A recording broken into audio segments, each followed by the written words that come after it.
വന്ദിച്ചിടാൻ നാവു പോരായേ. സ്നേഹമേ ദൈവ സ്നേഹമേ, വന്ദിച്ചിടാൻ നാവു പോരായേ. കഴിഞ്ഞ കാലം ഓർക്കുമ്പോൾ ഉള്ളം വെങ്ങുന്നേ. നാഥൻ നടത്തിയ വിധങ്ങൾക്കായി നന്ദി ചൊല്ലുന്നേ. കഴിഞ്ഞ കാലം ഓർക്കുമ്പോൾ ഉള്ളം വെങ്ങുന്നേ. നാഥൻ നടത്തിയ വിധങ്ങൾക്കായി നന്ദി ചൊല്ലുന്നേ.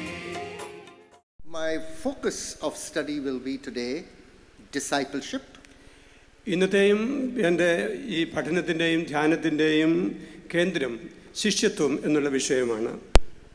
The quality of a disciple is to serve others without discriminating. യാതൊരു തരത്തിലുള്ള വിവേചനവും ഇല്ലാതെ മറ്റുള്ളവരെ ശുശ്രൂഷിക്കുക എന്നുള്ളതാണ് ഒരു ശിഷ്യൻ്റെ പ്രധാനപ്പെട്ട ഗുണം. Before we begin to deal with this text and the theme of discipleship and service, let us pray. ശിഷ്യത്വത്തെക്കുറിച്ചും ശുശ്രൂഷയെക്കുറിച്ചും നാം ഇന്നത്തെ വചനധ്യാനത്തിൽ ചിന്തിക്കുന്നതിന് മുമ്പ് ഒരു നിമിഷം നമുക്ക് പ്രാർത്ഥിക്കാം. Gracious and loving God, ഞങ്ങളെ സ്നേഹിക്കുന്ന വലിയവനായ ദൈവമേ, open our ears to hear your word. ഞങ്ങളുടെ ചെവികളെ നിന്റെ ശബ്ദം, നിന്റെ വചനം കേൾക്കുവാൻ തക്കവണ്ണം തുറന്നു തരണമേ. Open our minds to receive it. അത് സ്വീകരിക്കുന്നതിന് ഞങ്ങളുടെ മനസ്സുകളെ അവിടുന്ന് തുറന്നു തരണമേ. And our hearts to obey it. കർത്താവെ, ഹൃദയപൂർവ്വം നിന്നെ അനുസരിക്കുന്നതിന് ഞങ്ങൾക്ക് ഹൃദയത്തിൻ്റെ തുറവി നൽകണമേ. In the name of Jesus we ask this prayer. ഈ പ്രാർത്ഥന യേശുവിൻ്റെ നാമത്തിൽ ഞങ്ങൾ പ്രാർത്ഥിക്കുന്നു. ആമേൻ. Okay, so we will deal with it verse by verse. Now in Mark chapter 1 verse 35 onwards, if you have your Bibles you can open it. And nowadays people also have their Bibles on the WhatsApp, so whatever you have you can open it or hear us attentively. നിങ്ങളുടെ കയ്യിൽ വേദപുസ്തകം ഉണ്ടെങ്കിൽ വേദപുസ്തകം തുറന്ന് വിശുദ്ധ മർക്കോസിൻ്റെ സുവിശേഷം 1-ാം അധ്യായം 35 മുതലുള്ള ഭാഗം ശ്രദ്ധിക്കുക. ഈ കാലഘട്ടങ്ങളിൽ വാട്സാപ്പിലൊക്കെ നമുക്ക് ധാരാളം മൊബൈൽ ഫോണുകളിൽ വചനത്തിൻ്റെ കോപ്പികളുണ്ടല്ലോ. ആ സൗകര്യമുള്ള ആളുകൾ അങ്ങനെയായാലും ഈ വചനഭാഗം നിങ്ങൾക്ക് വായിക്കത്തക്കവണ്ണം തുറന്നു വെക്കുക. So in the 35th verse we see that Jesus goes early in the morning to pray. 35-ാം വാക്യത്തിൽ നമ്മൾ വായിക്കുന്നത് അതികാലത്ത് ഇരുട്ടോടെ അവൻ എഴുന്നേറ്റ് പ്രാർത്ഥിക്കാൻ പോയി എന്നാണ്. He spends time with God alone early in the morning in a lonely place. അതികാലത്ത് ഇരുട്ടോടെ നിർജ്ജന സ്ഥലത്ത് കർത്താവ് ദൈവവുമായി സ്വകാര്യമായി സമയം ചെലവഴിക്കുവാൻ ഉപയോഗിച്ചു. How many of us are in a habit of spending time alone with God? നമ്മളിൽ എത്ര പേര് ദൈവത്തോടുകൂടെ ഏകരായിരുന്ന് നിശബ്ദമായി ദൈവത്തെ ധ്യാനിക്കാറുണ്ട് എല്ലാ ദിവസവും? To spend time alone with God is to pray. കർത്താവിനോടുകൂടെ ദൈവത്തോടുകൂടെ സമയം ചിലവഴിക്കുക എന്നത് പ്രാർത്ഥിക്കുന്നതിനുള്ള സമയമാണ്. But prayer is not a technique. എന്നാൽ പ്രാർത്ഥന എന്ന് പറയുന്നത് ഏതെങ്കിലും തരത്തിലുള്ള ഒരു തന്ത്രമല്ല. Prayer is not a physical exercise like techniques we have in physical exercise. നമുക്ക് സാധാരണ ശാരീരിക കായിക അഭ്യാസങ്ങളിലുള്ളതുപോലെയുള്ള ചില പ്രത്യേക തന്ത്രങ്ങളോ അതിനുവേണ്ടിയുള്ള പ്രത്യേക രീതികളോ അല്ല പ്രാർത്ഥനയിലുള്ളത് എന്ന് പ്രത്യേകിച്ച് ഓർക്കുക. But prayer is opening our hearts to God. പ്രാർത്ഥന എന്നാൽ നമ്മുടെ ഹൃദയം ദൈവത്തിൻ്റെ സന്നിധിയിൽ തുറക്കുക എന്നാണ് അതിൻ്റെ അർത്ഥം. In prayer we strengthen our relationship with God. പ്രാർത്ഥനയിലൂടെ ദൈവവുമായുള്ള നമ്മുടെ ബന്ധം നമ്മൾ ദൃഢീകരിക്കുകയാണ്. And Jesus sets an example for us that what a disciple should do. We should do what Jesus did. യേശു കർത്താവ് ഒരു ശിഷ്യൻ ചെയ്യേണ്ട കാര്യത്തെ നമുക്ക് മാതൃകയാക്കി കാണിച്ചു തന്നിരിക്കുകയാണ്.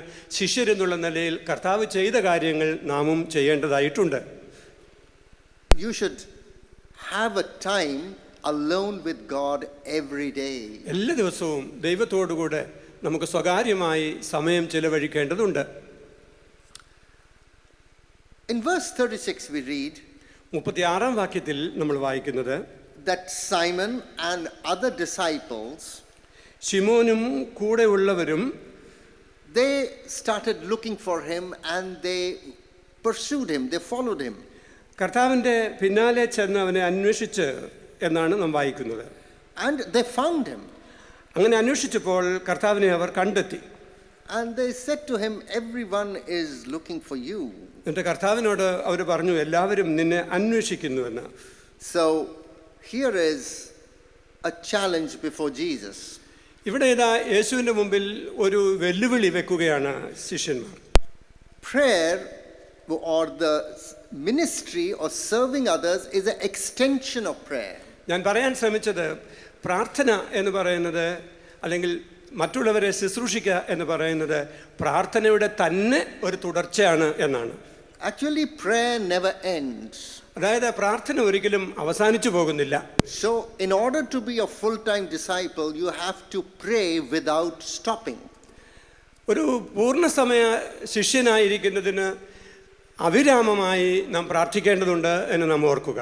So, yes, spending time alone with God in prayer is important. അതേ, ദൈവത്തോടുകൂടെ ഏകാന്തമായി സമയം ചിലവഴിക്കുക എന്നുള്ളത് വളരെ പ്രാധാന്യമുള്ള കാര്യമാണ്. But when we serve others in our ministry, in our work, in our profession, that also is an extension of prayer. എന്നാൽ നമ്മുടെ ശുശ്രൂഷ മേഖലകളിൽ നാം മറ്റുള്ളവരെ കരുതുന്നത്, അവരെ ശുശ്രൂഷിക്കുന്നതും നമ്മുടെ പ്രാർത്ഥനയുടെ ഒരു തുടർച്ച മാത്രമാണ് എന്ന് നാം അറിയുക. Prayer is what prayer does. പ്രാർത്ഥന എന്നത് പ്രാർത്ഥന എന്ത് ചെയ്യുന്നു എന്നുള്ളതിലാണ് അടിസ്ഥാനപ്പെട്ടിരിക്കുന്നത്. And what prayer does is what actually you do. പ്രാർത്ഥനയിൽ എന്ത് ചെയ്യുന്നു എന്നുള്ളതാണ് വാസ്തവത്തിൽ നാം ചെയ്യുന്ന കാര്യം എന്ന് ഓർക്കുക. So if your work, your profession or your job is actually an act of prayer, there will be a great difference of quality. അതായത് നമ്മുടെ പ്രവർത്തന മേഖലകളിൽ നമ്മുടെ പ്രവൃത്തികൾ നാം പ്രാർത്ഥനാപൂർവം ചെയ്യുകയാണെങ്കിൽ ആ പ്രവൃത്തിക്ക് തീർച്ചയായും വളരെ ഗുണപരമായ മാറ്റം ഉണ്ട്. So if a disciple of Christ is an administrator in an institution, അതായത് കർത്താവിൻ്റെ ഒരു ശിഷ്യൻ ഒരു പ്രസ്ഥാനത്തിൻ്റെ ഭരണാധികാരിയാണ് എന്ന് വിചാരിക്കുക, the quality of administration will be much richer and quality will be very high. അദ്ദേഹം നിർവഹിക്കുന്ന ആ നിർവഹണമുണ്ടല്ലോ, അത് വളരെ കൂടുതൽ ഗുണപരവും കൂടുതൽ നന്മയുള്ളതുമായിരിക്കും എന്ന് അറിയുക. So the same, whether you are a teacher or a doctor or Air Force or Army or politics. നിങ്ങളൊരു അധ്യാപകനോ ഒരു ഡോക്ടറോ അല്ല എന്നുണ്ടെങ്കിൽ നിങ്ങൾ സേനകളിൽ പ്രവർത്തിക്കുന്ന ഒരാളോ മറ്റെന്തെങ്കിലും ആയിക്കൊള്ളട്ടെ, ഏത് മേഖലയിലായാലും Remember, whatever you do is prayer. ഓർക്കുക, നിങ്ങൾ എന്തു തന്നെ ചെയ്താലും ഒരു ക്രിസ്തു ശിഷ്യൻ ചെയ്യുമ്പോൾ അത് പ്രാർത്ഥനയുടെ ഒരു പിന്തുടർച്ച മാത്രമാണ്. Sometimes we are very pious in our private prayer life.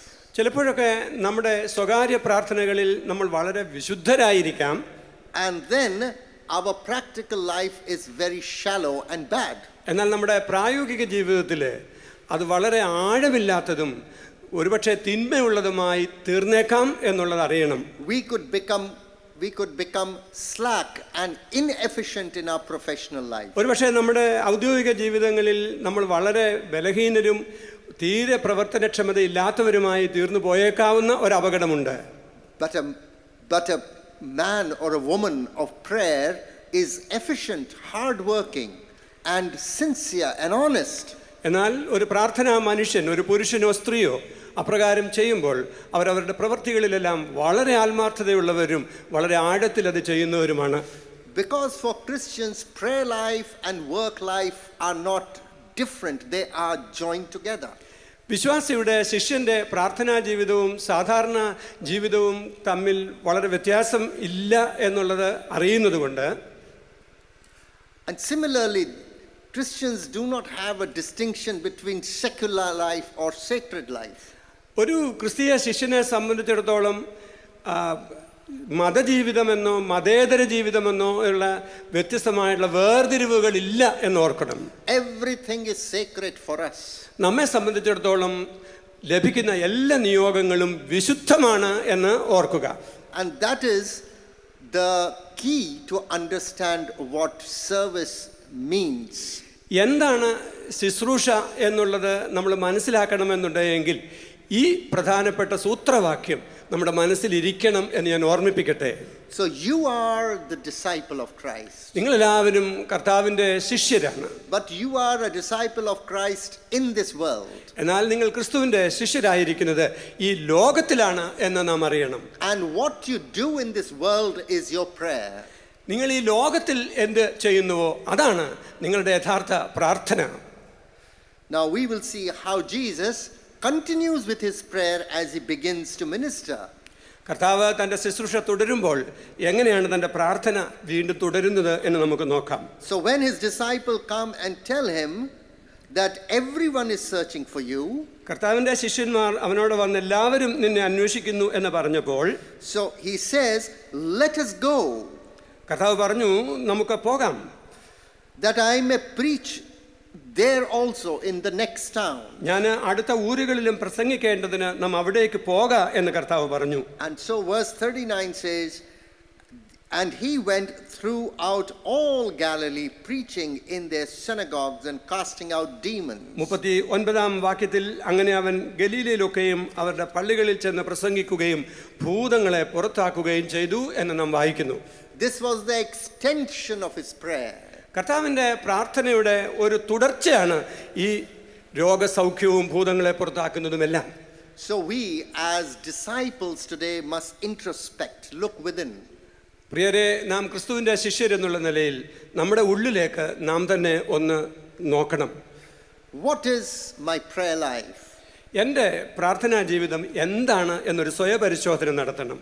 Is it that we pray for 1 hour and then we stop praying? പ്രിയപ്പെട്ടവരെ, അത് 1 മണിക്കൂർ പ്രാർത്ഥിച്ചതിന് ശേഷം പ്രാർത്ഥന നിർത്തിക്കളയുന്ന ഒരവസ്ഥയാണോ? Or whether everything that we do in our professional life is also a prayer? അതോ നമ്മുടെ സാധാരണ പ്രവൃത്തി മേഖലകളിൽ നാം ചെയ്യുന്നതെല്ലാം പ്രാർത്ഥനയുടെ ഒരു പിന്തുടർച്ചയായി നമുക്ക് തീരുന്നുണ്ടോ? In the Christian church, ക്രിസ്തീയ സഭയിൽ there are no prayer specialists. പ്രാർത്ഥന വിദഗ്ധർ എന്നുള്ള തരത്തിൽ അതിനുവേണ്ടി മാത്രം സ്പെഷ്യലൈസ് ചെയ്തിട്ടുള്ള ആരും ക്രിസ്തീയ സഭയിലില്ല. Everyone is a prayerful person. സഭയിലുള്ള എല്ലാ ആളുകളും പ്രാർത്ഥനാ നിർഭരരായ ആളുകളാണ്. So what this means is this. ഇതിൻ്റെ അർത്ഥം ഞാൻ ഈ പറയുന്നതാണ്. You may be a praying person till now, ഇപ്പോൾ വരെ നിങ്ങൾ പ്രാർത്ഥിക്കുന്ന ഒരാളായിരിക്കാം. but you must become a prayerful person from now. എന്നാൽ ഇപ്പോൾ മുതൽ നിങ്ങൾ പ്രാർത്ഥിക്കുന്ന ആളായാൽ പോരാ, നിങ്ങൾ പ്രാർത്ഥനാ നിർഭരനായ ഒരാളായി മാറണം. So to be a praying person is very good. ഒരു പ്രാർത്ഥിക്കുന്ന ആളാവുക എന്നത് വളരെ നല്ല കാര്യമാണ്. But you must go to a higher stage. എന്നാൽ അതിലും ഉപരിയായ ഒരു തലത്തിലേക്ക് നിങ്ങൾ ഉയരേണ്ടതുണ്ട്. You and I must become prayerful persons. ഞാനും നിങ്ങളും നമ്മുടെ ആളത്വത്തിൽ പ്രാർത്ഥന നിർഭരതയുള്ള ആളുകളായി തീരണം. So whether we are praying consciously or whether we are in our professional life, we are full of prayer. പ്രിയപ്പെട്ടവരെ, നമ്മൾ വളരെ മനഃപൂർവ്വമായി പ്രാർത്ഥിക്കുക എന്ന് പറയുന്ന ഒരു സമയത്ത് മാത്രമല്ല, നമ്മുടെ സാധാരണ പ്രവൃത്തി മേഖലകളിൽ ഏർപ്പെട്ടിരിക്കുന്ന വേളകളിലും നമ്മൾ പ്രാർത്ഥനയിൽ നിറഞ്ഞിരിക്കുന്നവരായി തീരുക എന്നുള്ളതാണ് പ്രാധാന്യമുള്ളത്. We all our life end up remaining at a lower level of praying people. പലപ്പോഴും നമ്മൾ പ്രാർത്ഥനയുടെ ഒരു താഴ്ന്നതലത്തിൽ നിന്നു പോകുന്ന ആളുകളാണോ എന്ന് നാം നോക്കണം. But this afternoon, begin to take a new step. Ask God, I want to be a prayerful person. എന്നാൽ ഈ ഉച്ച കഴിഞ്ഞ സമയത്ത് വാസ്തവമായും ദൈവത്തോട് നമ്മൾ പ്രാർത്ഥിക്കണം. ദൈവമേ, ഞാൻ ചില സമയങ്ങളിൽ ഔദ്യോഗികമായി പ്രാർത്ഥിക്കുക മാത്രമല്ല, എൻ്റെ ജീവിതത്തിൻ്റെ എല്ലാ അനുഭവങ്ങളിലും ഞാനൊരു പ്രാർത്ഥന നിർഭരരായിരിക്കാൻ, പ്രാർത്ഥന കൊണ്ട് നിറഞ്ഞ ഒരു വ്യക്തിത്വമാകുവാൻ എന്നെ സഹായിക്കണമേ എന്ന് നമ്മൾ പ്രാർത്ഥിക്കുകയും തീരുമാനിക്കുകയും ചെയ്യണം. So every minute of my life in 24 hours is prayer. 24 മണിക്കൂറുള്ള ഒരു ദിവസത്തിലെ എല്ലാ നിമിഷവും എനിക്കൊരുപോലെ പ്രാർത്ഥനാ നിമിഷമാണ്. Whether I am in my office or whether I am in the market or whether I am with my family at home. ഞാൻ ഓഫീസിലായാലും, ഞാൻ കമ്പോളത്തിൽ സാധനങ്ങൾ ക്രയവിക്രയം ചെയ്യുമ്പോഴായാലും, എൻ്റെ കുടുംബത്തോടൊപ്പം ഞാൻ സമയം ചിലവഴിക്കുമ്പോഴായാലും ഞാൻ പ്രാർത്ഥനയിൽ തന്നെയാണ്. Whether I am in my office or whether I am in the church or whether I am privately in my room with the Bible, it is everything is prayer. പ്രിയപ്പെട്ടവരെ, ഞാൻ നേരത്തെ പറഞ്ഞതുപോലെ കമ്പോളത്തിലായിരിക്കുമ്പോഴോ ഓഫീസിലായിരിക്കുമ്പോഴോ അല്ല എൻ്റെ വീട്ടിലിരുന്ന് ഞാൻ വേദപുസ്തകം തുറന്ന് വായിക്കുമ്പോഴോ എപ്പോഴായാലും ഞാൻ പ്രാർത്ഥനയുടെ അനുഭവത്തിൽ തന്നെ ആയിരിക്കണം. Till now, people may be saying she is a woman or he is a man of prayer. ഒരുപക്ഷെ ചിലരെ കുറിച്ച് ഇന്നാര് പ്രാർത്ഥന മനുഷ്യനാണ്, പ്രാർത്ഥന വനിതയാണ് എന്നൊക്കെ നമ്മൾ പറയുമായിരിക്കാം. But let people begin to say that this sister, this brother is a prayerful person. എന്നാൽ നമ്മളെ കാണുന്ന ആളുകൾ പറയട്ടെ, ഇയാള് ഔദ്യോഗികമായി പ്രാർത്ഥിക്കുക എന്ന് മാത്രമല്ല, പ്രാർത്ഥനയുടെ അനുഭവമുള്ള ആളായി, പ്രാർത്ഥനയിൽ നിറഞ്ഞ ഒരു വ്യക്തിത്വമായി അദ്ദേഹത്തെ ഞങ്ങൾ കാണുന്നു എന്ന്. For this you may need a spiritual guru. പ്രിയപ്പെട്ടവരെ, അതിനാ നിങ്ങൾക്ക് ഒരു ആത്മീയ ഗുരുവിനെ ആവശ്യമായിരിക്കാം. So find one. അതുകൊണ്ട് അങ്ങനെ ഒരാളിനെ കണ്ടെത്താനായിട്ട് ശ്രമിക്കുക. Find a priest, a good priest. Find a spiritual person, a retreat master. ഒരു പട്ടക്കാരനെയോ ഒരു ആത്മീയ ഗുരുവിനെയോ പ്രാർത്ഥനാ നിർഭരനായ ഒരാളിനെയോ കണ്ടെത്തി അദ്ദേഹത്തിൽ നിന്ന് പഠിക്കാനായിട്ട് ശ്രമിക്കുക. Someone who can guide you. Let each one of you have his spiritual director. അദ്ദേഹത്തിന് നിങ്ങളെ പ്രാർത്ഥനാ ജീവിതത്തിൽ നയിക്കാനായിട്ട് കഴിയുന്ന ആളായതുകൊണ്ട് ആ ദേഹത്തെ നിങ്ങളുടെ ജീവിതത്തിലെ ഒരു പ്രാർത്ഥനാ ഗുരുവായി പ്രതിഷ്ഠിക്കുക. I do not know how this is going to work out, but I am giving a seed for thought. പ്രിയപ്പെട്ടവരെ, ഇതെങ്ങനെയാണ് പ്രായോഗികതയിൽ വരിക എന്നെനിക്ക് അറിഞ്ഞുകൂടാ. എന്നാൽ നിങ്ങളുടെ ചിന്തയ്ക്ക് വേണ്ടി ഞാൻ ചില വിത്തുകളെ നിങ്ങളുടെ മനസ്സിലേക്ക് വിതറുകയാണ്. Okay, let us go back to the text now. നമുക്ക് വീണ്ടും നമ്മുടെ വേദഭാഗത്തേക്ക് പോകാം. So Jesus is preaching in the synagogue and casting out demons. കർത്താവ് പള്ളികളിൽ പ്രസംഗിക്കുകയും ഭൂതങ്ങളെ പുറത്താക്കുകയും ചെയ്തു. Now, till now it is all safe and sound for Jesus.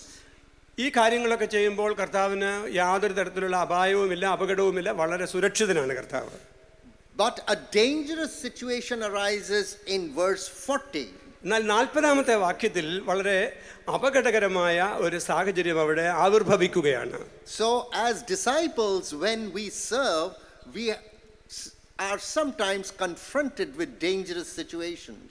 കർത്താവിൻ്റെ ശിഷ്യർ എന്നുള്ള നിലയിൽ നാം ഈ ലോകത്തിൽ ജീവിക്കുമ്പോൾ അപകടകരമായ ചില സാഹചര്യങ്ങളെ നാം അഭിമുഖീകരിക്കേണ്ടതായിട്ട് വന്നേക്കാം. But we must not be afraid. എന്നാൽ നമ്മൾ ഭയപ്പെടേണ്ട കാര്യമില്ല.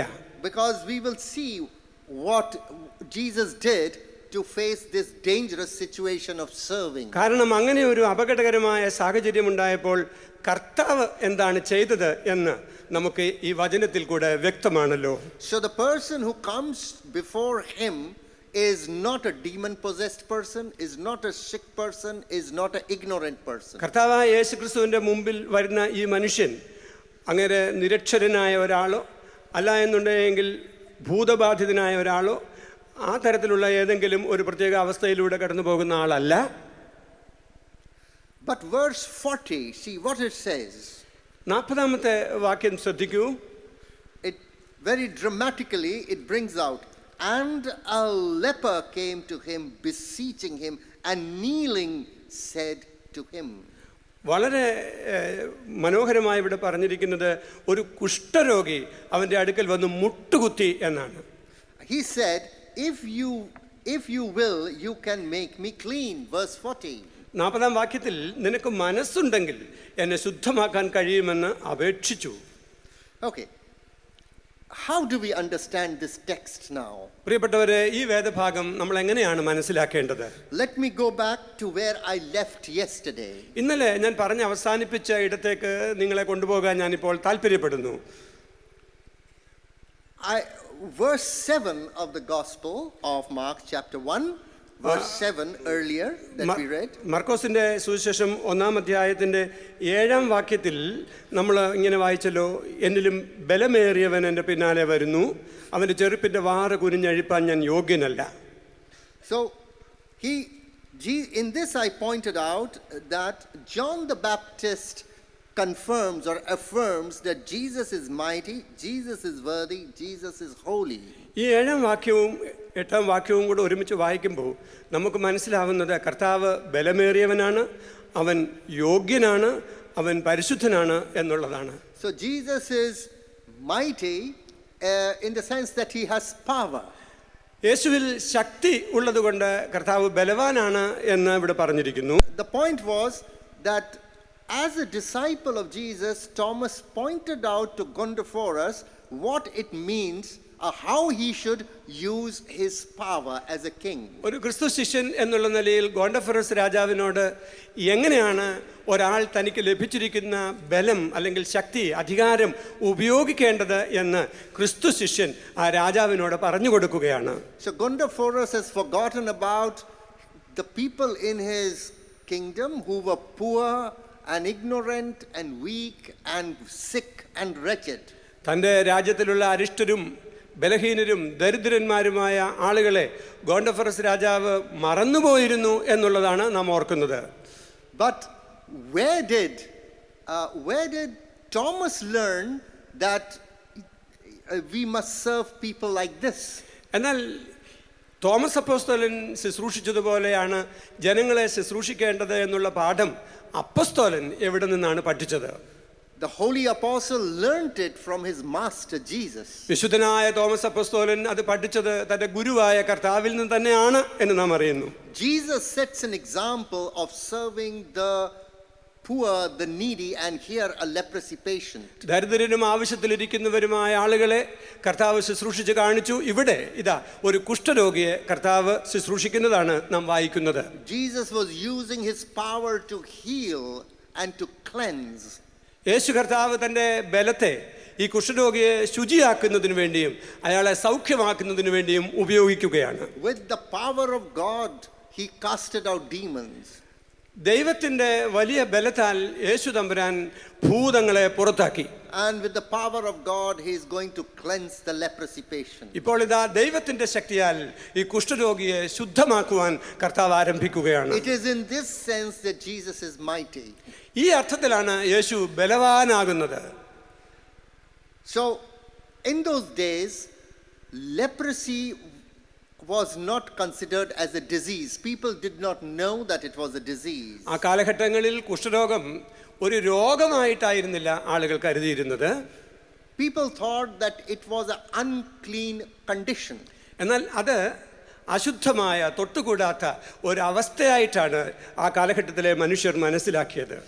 Many people in our own culture are considered and treated as unclean. ഇന്നും നമ്മുടെ സമൂഹത്തിലെ നിരവധി ആളുകളെ അശുദ്ധരെന്ന് തൊട്ടുകൂടാത്തവരെന്ന് നാം ചിന്തിച്ചു പോകുന്നുണ്ട് എന്ന് നമ്മൾ അറിയുക. We call them untouchables. അവരെ നമ്മൾ അശുദ്ധരെന്നാണ് വിളിക്കുന്നത്, അസ്പൃശ്യതയുള്ളവരെന്നാണ് വിളിക്കുന്നത്. And we do not touch them. നാം അവരെ തൊടാറില്ല. The same condition was with the leprosy patient in the time of Jesus. ഇന്ന് നമ്മുടെ മധ്യത്തിൽ നിലവിലിരിക്കുന്ന അത്തരം ഒരു അസ്പൃശ്യതയുടെ അതേ സ്വഭാവമാണ് അന്ന് കുഷ്ഠരോഗിയായിരുന്ന ആ മനുഷ്യനെ സംബന്ധിച്ച് സമൂഹത്തിനുണ്ടായിരുന്നത്. The law of Moses also said the same thing. മോശയുടെ ന്യായപ്രമാണ നിയമവും അത് തന്നെയാണ് പഠിപ്പിച്ചിരുന്നത് എന്ന് നാം അറിയുന്നു. Leviticus 13:45 and 46. You see how strong the law is. ലേവ്യ പുസ്തകം 13-ാം അധ്യായത്തിൻ്റെ 45-ഉം 46-ഉം വാക്യങ്ങൾ വായിക്കുമ്പോൾ മോശയുടെ നിയമം എത്രമാത്രം കർക്കശമുള്ളതായിരുന്നുവെന്ന് നമുക്കവിടെ മനസ്സിലാവുന്നുണ്ട്. വടുവുള്ള കുഷ്ഠരോഗിയുടെ വസ്ത്രം കീറിക്കളയണം, അവൻ്റെ തല മൂടാതിരിക്കണം, അവൻ അധരം മൂടിക്കൊണ്ടിരിക്കുകയും അശുദ്ധൻ അശുദ്ധൻ എന്ന് വിളിച്ചു പറയുകയും വേണം. അവന് രോഗമുള്ള നാളൊക്കെയും അവൻ അശുദ്ധനായിരിക്കണം, അവൻ അശുദ്ധൻ തന്നെ, അവൻ തനിച്ചു പാർക്കണം, അവൻ്റെ പാർപ്പ് പാളയത്തിന് പുറത്തായിരിക്കണം. So the leprosy patient had to live outside alone. നാം വായിക്കുന്നത് കുഷ്ഠരോഗി പാളയത്തിന് പുറത്ത് ഏകനായി പാർക്കണം എന്നുള്ളതാണ്. This rings very close to how in our culture and society we have treated the untouchables. ഇന്ന് നമ്മുടെ സംസ്കാരത്തിൽ തൊട്ടുകൂടാത്തവർ എന്ന് പേരുള്ള ആളുകളെ നാം എങ്ങനെയാണ് കരുതുന്നത് എന്നുള്ളതിനോട് വളരെ സാമ്യമുള്ള ഒരവസ്ഥയാണ് ആ കാലഘട്ടത്തിൽ കുഷ്ഠരോഗികൾ അനുഭവിച്ചിരുന്നത്. So untouchable is a person who we do not touch, with whom we don't marry, with whom we don't have food. തൊട്ടുകൂടായ്മയുള്ള ആളുകളോടുമുള്ള വിവാഹബന്ധമോ അല്ലെങ്കിൽ അവരുമായിട്ടുള്ള ഭക്ഷണ കൂട്ടായ്മകളോ ഒന്നും തന്നെ ഇന്നും ആളുകൾ അനുഷ്ഠിക്കുന്നില്ല എന്ന് നാം അറിയുന്നുണ്ടല്ലോ. Here also we see a leprosy patient coming to Jesus and begging him that he may be cleansed. ഇവിടെ നമ്മൾ വായിക്കുന്നത് ഒരു കുഷ്ഠരോഗി അവൻ്റെ അടുക്കൽ വന്ന് മുട്ടുകുത്തി നിനക്ക് മനസ്സുണ്ടെങ്കിൽ ശുദ്ധമാക്കാൻ കഴിയുമെന്ന് അപേക്ഷിച്ചു. So what does the verse say in verse 41? 41-ാം വാക്യത്തിൽ എന്താണ് വചനം പറയുന്നത്? It says, Jesus, moved with pity, stretched out his hands and touched him. യേശു മനസ്സലിഞ്ഞ് കൈ നീട്ടി അവനെ തൊട്ടു. So Jesus touched the untouchable. തൊടുവാൻ പാടില്ലാത്തവനെ യേശു തൊട്ടു. And he said, I will be clean. മനസ്സുണ്ട് ശുദ്ധമാക എന്ന് പറഞ്ഞു. Now, let us understand this. നമുക്കിതൊന്ന് മനസ്സിലാക്കാൻ ശ്രമിക്കാം. Why did the Jews not touch the leprosy patient? എന്തുകൊണ്ടാണ് യഹൂദന്മാർ കുഷ്ഠരോഗികളെ സ്പർശിക്കാതെ ഇരുന്നത്?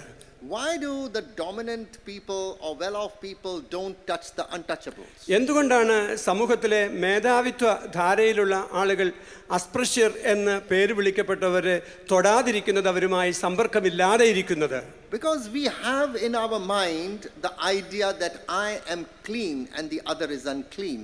അങ്ങനെ സംഭവിക്കുന്നതിൻ്റെ കാരണം ഞാൻ ശുദ്ധനാണ്, ഈ മനുഷ്യരൊക്കെ അശുദ്ധരാണ് എന്നൊരു ധാരണ നമ്മുടെ മനസ്സിലുള്ളത് കൊണ്ടാണ്. So if I will touch that person who is unclean, I will become unclean. അശുദ്ധനായ ഒരാളിനെ ഞാൻ തൊട്ടാൽ ഞാൻ അതുമൂലം അശുദ്ധനായി തീരുമെന്നാണ് അവരുടെ വിചാരം. If I eat with that person or have tea with that person in the house, I will get unclean. ഇങ്ങനെയുള്ള ആളുകളോടുകൂടെ ഭക്ഷണം കഴിക്കുകയോ ചായ കുടിക്കുകയോ ചെയ്താൽ ഞാൻ അശുദ്ധനായി തീരും എന്നുള്ളൊരു ചിന്തയാണ് പലപ്പോഴും അങ്ങനെയുള്ള ആളുകളെ ഭരിക്കുന്നത്. So this kind of understanding of being clean and unclean has got nothing to do with health and hygiene. പ്രിയപ്പെട്ടവരെ, ശുദ്ധ അശുദ്ധതകളെ കുറിച്ചുള്ള ഈ ചിന്തകൾ സാധാരണഗതിയിലുള്ള ശരീരത്തിൻ്റെ വിശുദ്ധിയുമായി യാതൊരു ബന്ധവുമില്ലാത്ത കാര്യമാണ് എന്ന് നമ്മൾ അറിയണം. So if an untouchable person or a leprosy patient have a bath 3 times a day, he still is untouchable and unclean. അതായത് ഈ അസ്പൃശ്യൻ എന്ന് പറയുന്ന ഒരാൾ ഒരു ദിവസം 3 പ്രാവശ്യം കുളിച്ചാലും അയാളുടെ ശരീരം ശുദ്ധിയുള്ളതാണ് എങ്കിലും അയാളെ അശുദ്ധനായിട്ട് മാത്രമേ സംസ്കാരം കരുതുന്നുണ്ടായിരുന്നുള്ളൂ. So and if a healthy person doesn't have a bath for a day, it doesn't make him unclean. ആരോഗ്യമുള്ള ഒരു മനുഷ്യൻ ഒരു ദിവസം കുളിച്ചില്ല എങ്കിലും അയാളെ അതൊന്നും അശുദ്ധനാക്കുന്നില്ല എന്നുള്ളത് നാം അറിയുക. It is this kind of mental or imagination that creates this social problem of untouchability. ഇങ്ങനെയുള്ള ചില മാനസിക ഭാവങ്ങളാണ് ഇതുപോലുള്ള തൊട്ടുകൂടായ്മ പോലുള്ള പ്രശ്നങ്ങളെ മനുഷ്യ മനസ്സുകളിൽ ഉണ്ടാക്കുന്നത് എന്ന് നാം അറിയണം. So in this story, this leprosy patient is a victim of social discrimination. ഈ പറയുന്ന കുഷ്ഠരോഗി സാമൂഹ്യ വിവേചനത്തിൻ്റെ ഒരു ഇരയാണ് എന്ന് നാം മനസ്സിലാക്കുകയാണ്. But Jesus had compassion on him. എന്നാൽ യേശുവിന് അദ്ദേഹത്തോട് മനസ്സലിവ് തോന്നി എന്നാണ് നാം വായിക്കുന്നത്. See, the compassion is a very important quality of a disciple. ഒരു ക്രിസ്തു ശിഷ്യനെ സംബന്ധിച്ചിടത്തോളം മനസ്സലിവ് എന്ന് പറയുന്നത് ഏറ്റവും പ്രധാനപ്പെട്ട ഒരു ഭാവമാണ്, ഒരു ഗുണമാണ്. Yes, disciple must be a prayerful person, but a disciple should also be a compassionate person. ഒരു ശിഷ്യൻ എല്ലായ്പ്പോഴും പ്രാർത്ഥനാ നിർഭരനായിരിക്കണം. എന്നാൽ അതോടൊപ്പം നമ്മൾ ഓർക്കുക, ആ ആളിന് മനസ്സലിവുണ്ടാവണം.